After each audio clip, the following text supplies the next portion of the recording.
Assalamu alaikum wa rahmatullahi wa barakatuh. May the peace and blessings of the Almighty be upon us all. Today we will be discussing a very, very important topic, and that is unity and the diversity in unity. Many people have misunderstood the entire meaning of unity. Some feel that it means everyone must think the same, everyone must do the same, everyone must believe the same, everyone must be in one direction, and then only we will be considered united.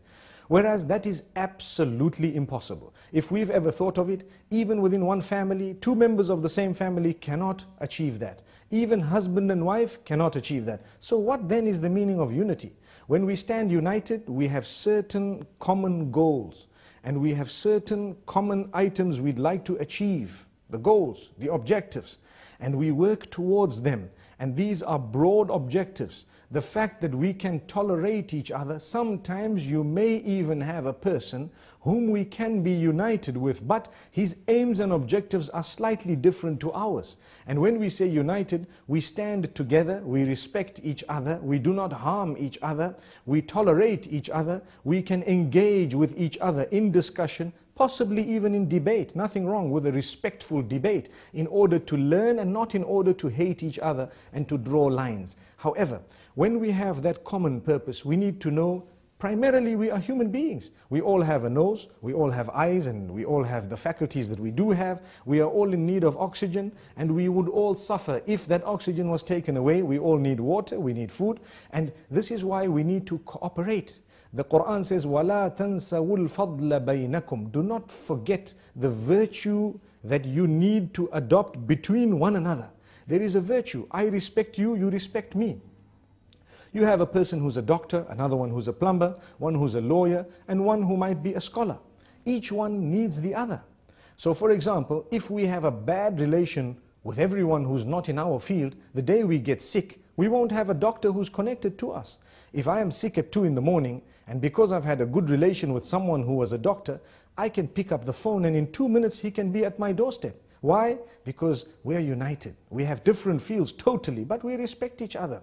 We smile at each other, we have a common goal, we share, we may even exchange gifts now and again, and we tolerate them in a great way. Sometimes people don't understand this, and this is why even the baker and the plumber, we never underestimate anyone to the degree that even the one who works for us, cleaning our place and so on, it could be us doing it tomorrow. May the Almighty grant us all good jobs, but we would require the one who has employed us to respect us. If there is no respect, there is no unity. But the minute there is respect, we stand a greater chance to be united, to stand united, and to face that which would be a challenge against us, standing as a united human being family, the family of humanity. So the first circle we have drawn here is the circle of humanity. We have that in common, and every one of us has to have certain items like we mentioned moments ago, the air and so on. Nobody can say, no, I'm not a part of this and I don't want it. If we don't unite in that, we would then suffer the floods, we would suffer so many other things, and we would not be able to help one another. Because when I see you drowning, I leave you. When you see me drowning, you leave me. When the flood happens, you notice people put aside all their differences and they go out to sacrifice even their lives in order to save someone else. How many have we heard of? Plenty people who have lost their lives saving people they don't even know. Those are the heroes of humankind. And this is why we say it is not difficult to achieve unity if only we understand what unity is. The problem is we have lost the live and let live policy. People want to prove that they are better. They want to prove that others are worse. They want to stand higher than everybody else. They believe that we are the only ones who are right, and we will fight those who do not think the way we think. That is not acceptable. Even within religion, we have the right to believe we are right. But we do not have the right to claim that we are the only ones who are right, or that we will fight those who do not adopt exactly what we do, because then the world would be chaotic. Rather, we engage in discussion. Some might even quote the Messenger, Muhammad, peace be upon him, very wrongly, and they don't understand that in his life, he was the best when it came to treatment to non-Muslims. He was so beautiful in his teachings that just by looking at him and by interacting with him, they adopted Islam. They said in a lot of cases, if this is what Islam is all about, then we are there. We are part of it. Why did they say that? Because he didn't just go out and fight them and kill them and say, these are my enemies and so on. He went out to them, he tried his best with them. And he spoke to them, he engaged them in dialogue, he worked hard with them, he assisted them wherever he could. When he was called to a common meeting where things were to be discussed that affected the entire community, he put aside everything and went in order to discuss those matters. Although he disagreed on 10 things, but the 10 things that he did agree with, he supported the whole cause.